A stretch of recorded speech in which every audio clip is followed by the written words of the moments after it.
talked a little bit on the radio after the game yesterday, but Mm-hmm. just how do you kind of wrap your head around being close but not close enough kind of as a team? Yeah, that's always difficult, and it's bittersweet because it shows that you're doing things positively, but ultimately you're not getting the result that you want. So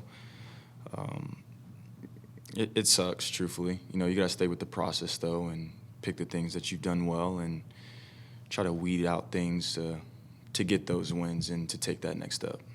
So how does this team keep their heads up, knowing how close that you guys are? I think it's through leadership, and it's through the guys who have played a long time and understand the duration of the season. In my experience personally, I've been a part of teams who are 3-7 and went to the playoffs. And, I'm sure our other leaders have been in similar situations, so it's leaning into those guys and staying together collectively as a group, and then just taking it step by step and trusting that process. As cliche it is, but it's true. How do you find the balance though? Because it sounds like it could be cliche, but it's actually something that you guys have to believe in. Like, how do you kind of find that balance between saying like, all right, this is something we hear all the time versus like, but it actually can and will work at some point? Yeah, I think the balance is reviewing what you've done as far as the game. So that would be the past. Okay. Understanding what's ahead of us. So that'd be the future. But staying present, and all you can do is control the present. So you can use things from the past and your experience, and you can see what's ahead of you, but it's ultimately going to be done like, what are we doing now to get us the opportunity to get a win? And it's that day-to-day grind, so it's just taking the necessary steps. So whether it's treatment, the workouts, the film study, applying it to today, and then letting that be what it is and carrying it over to the next day. So that's the process. Obviously, Marvin got hurt. Mm-hmm. Wide receiver-wise, you guys had a nice day yesterday. What was the difference there? Why were you guys able to make an impact more than maybe some other games this year? I think it's the makeup of the room, and not to just discredit Marv. I think he's a phenomenal player. He's like a little brother to me. I think Arizona media and people should know that by now, what I think of him and how much I love him. But I think it is the makeup of the room. Drew, our receivers coach, does a great job of having us prepared. I think he did an incredible job of mixing and matching personnels yesterday to help us kind of fill in the gaps and make the necessary plays. But then obviously our room is still built with NFL talent. So I don't want to just say it's like moving all these people around and moving parts, but we still have guys with NFL talent. I thought Mike played very well. Greg is such a fierce competitor in the way that he just approaches day to day. He's a guy that's in the building at like 5 a.m. every day, and he cares a lot. And then for a guy like Simi, who's also doing special teams, to be able to run down on special teams, make a tackle, but also fill in and get in at X or at Z or whatever the case is. And I mean, it just shows the type of men that you have in the room, and I'm grateful to be a part of that group. Was it difficult to have to wait so long to be able to show the talent that you guys had in the room? I can't speak for the other guys. For me and who I am as a person, and how I came up, it's been a waiting game, and it's a resiliency that you build, and it's the constant work, and I'm not waiting for a result, but more so enjoying that process to bring it back to what we were discussing earlier. Like, that's why you do it. And for me, when opportunities arise, you just try to capitalize on them. So I wouldn't say difficult. Everything is difficult. This entire league and the game and the work, everything is difficult, and it's just another layer of it in a sense. You talked about that patience. Your stats in this past game against the Colts almost eclipse everything that statistically that happened last year for you. So when you are in a game like Sure. that, do you feel yourself in a groove, or like kind of going back to that point, like is it difficult to kind of have that patience? Yeah, it was fun to be in that groove again.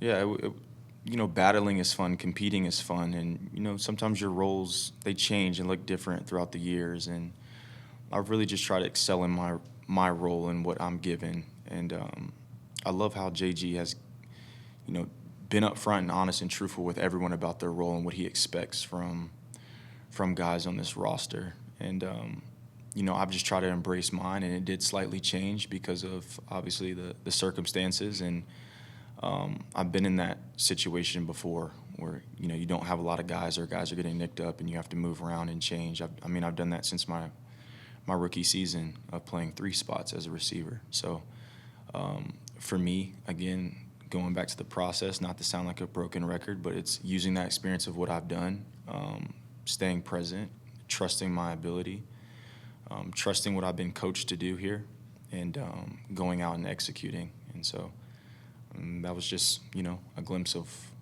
what happened yesterday. You mentioned how the room, even with Marvin out, you have a bunch of NFL talent. Do you feel like sometimes that gets lost in when people are talking about this team is what that room looks like after Marvin? Maybe to outside people, but very much every day in practice.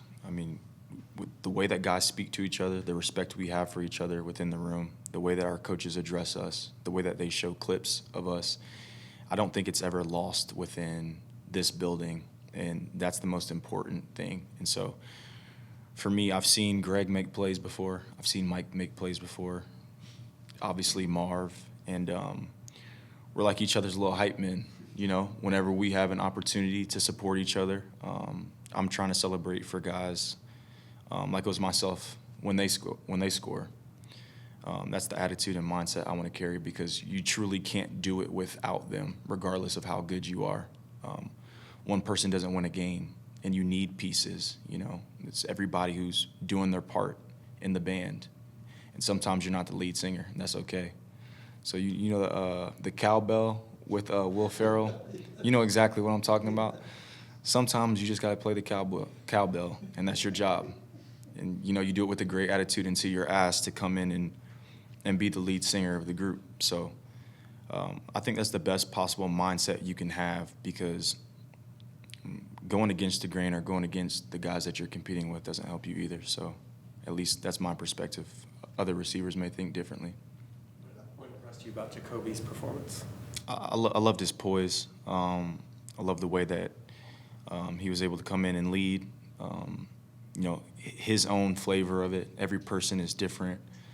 It looked like he seemed very confident. The communication that he had before the game, during the game, and then obviously talks that we've had as a unit after the game. But he's also a veteran, and that's the reason why he is here, to help this football team. So I'm sure he's grateful for the opportunity that he was given. I won't speak for him, but I enjoyed being able to see a guy like that step up and deliver the football and command the team. From your perspective, what happened on the play that was the interception? Jacoby looked like he was trying to hit you on a slant. He got bumped? Or Yeah, I did. I got knocked off my route. I could have done a better job of trying to get around that guy. I felt like it was my space, and if I'm on this pathway, that's my grass in a sense. I got knocked off. Unfortunately, it was intercepted. Obviously, the refs didn't see it that way. I guess they granted it.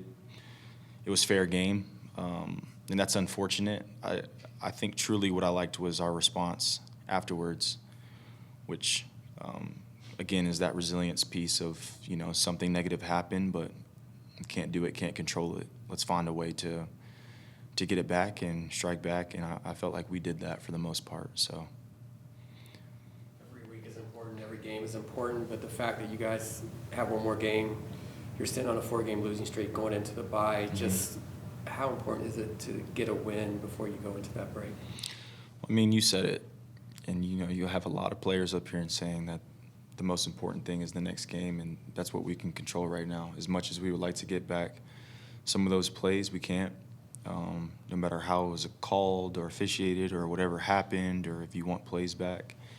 And so this next game is huge for us, just because it's the next one. So we got to approach it the right way, and find a way to close it out, get it done. I think it's going to be everyone's mindset, but it's not straining or reaching so much. It's being confident in knowing that we're right there and finding a way to win.